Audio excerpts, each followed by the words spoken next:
নমস্কার, কল্পতরু চ্যানেলে আপনাদের সকলকে স্বাগত জানাই।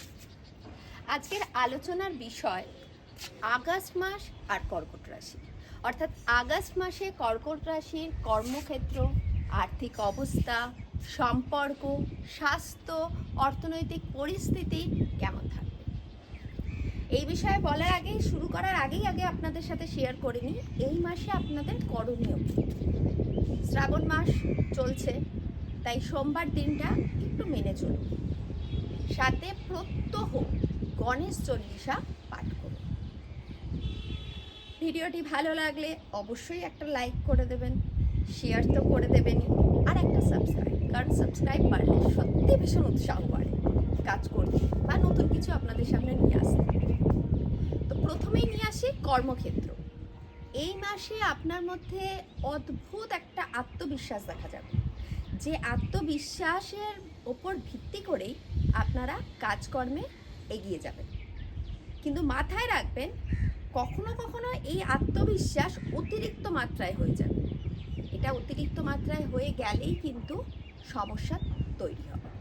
তাই আত্মবিশ্বাস রাখুন, কিন্তু যতটা রাখলে আপনার উপকার হয় ঠিক ততটাই রাখুন। এবার আসছি আপনাদের স্বাস্থ্য, কারণ স্বাস্থ্য ভালো থাকা খুব প্রয়োজন। স্বাস্থ্য ভালো না থাকলে কর্মক্ষেত্রে কোনো এফেক্ট আপনি দিতে পারবেন না। স্বাস্থ্য বিষয়ে বিশাল বড় সমস্যা নেই, ছোটোখাটো আছে, হয়তো একটু মাথা ব্যথা হতে পারে, চোখের প্রবলেম হতে পারে। তবে আপনার মন বলবে যে আপনার বিশাল কোনো অসুখ হয়ে গেছে, অর্থাৎ শারীরিকের পাশাপাশি মানসিক এই বিষয়টাকে কিন্তু আপনাদের একটু হ্যান্ডেল করতে হবে।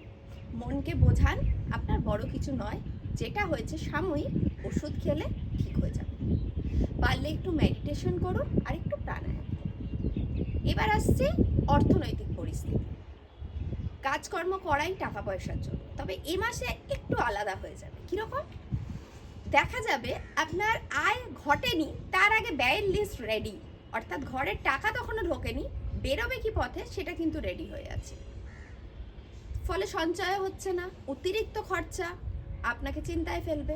তবে এটা মাসের ফার্স্ট হাফ, সেকেন্ড হাফে কিন্তু সেটা চেঞ্জ হতে থাকবে, অর্থাৎ সেকেন্ড হাফে খরচা কিছুটা কমবে, তবে আয়টাও কিন্তু ধীর গতিতে হবে। এবারে আসছি সম্পর্ক, কারণ সম্পর্ক ভালো থাকলে, বাড়িতে শান্তি থাকলে তবেই কিন্তু অফিসেও কাজে মন বসে। এই ক্ষেত্রে যদি সম্পর্কটি প্রেমের হয় তবে সেটা অনুকূল থাকবে। আপনারা হয়তো চাইছেন এবার সম্পর্কটাকে বিয়েতে পরিণত করতে, সেটার জন্য এই মাসটা অনুকূল থাকবে। মনের কথা পার্টনারকে খুলে শেয়ার করুন, নয়তো একটু ভুল বোঝাবুঝি তৈরি হতে পারে। সম্পর্কটি যদি দাম্পত্য বা বিবাহিত হয় তবে সেই সম্পর্কে কিন্তু ধৈর্য রাখতে হবে, কারণ যদি আপনি ধৈর্য না রাখতে পারেন তবে নিজেদের মধ্যে খটাখটি লেগেই থাকবে, সেটা বড় আকারও নিতে পারে। তাই পার্টনারের মুড দেখুন, মুড দেখে কথা বলুন। লাস্ট আসছে পরিবারের মেম্বারদের মধ্যে। মেম্বারদের মধ্যে কথাবার্তা নিয়ে ছোটোখাটো কথা কাটাকাটি থাকবে, সেটা বড় আকারে নেই, সেটা অত মাইন্ডে বা মানসিকভাবে নেবেন না।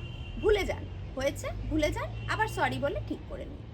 যদি এগুলো করতে পারেন তবে আগস্ট মাসে নেগেটিভ থাকলেও সেটাকে আপনি পজিটিভে নিয়ে আসতে সক্ষম হবেন।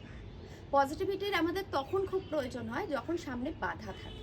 যেহেতু ছোটোখাটো কয়েকটা বাধা আপনি পাচ্ছেন, সেহেতু বলবো মেডিটেশন আগে থেকেই শুরু করে নিন, নিজের মধ্যে পজিটিভ পাওয়ারকে বাড়িয়ে রাখুন। ভালো থাকবেন, সুস্থ থাকবেন, সাথে থাকবেন, আর এইভাবেই আমাদের উৎসাহ বাড়াবেন। আজ এত।